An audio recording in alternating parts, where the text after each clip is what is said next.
In this video, I will show you how to draw U-turn arrow in Word. So insert then shape and select from this list this U-turn and draw here. Now once you click on this yellow dots, so you can change style for this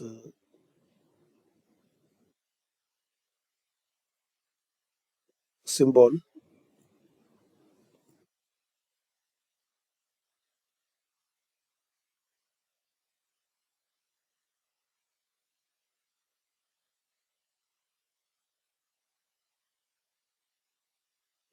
So you can create any format and style of shape.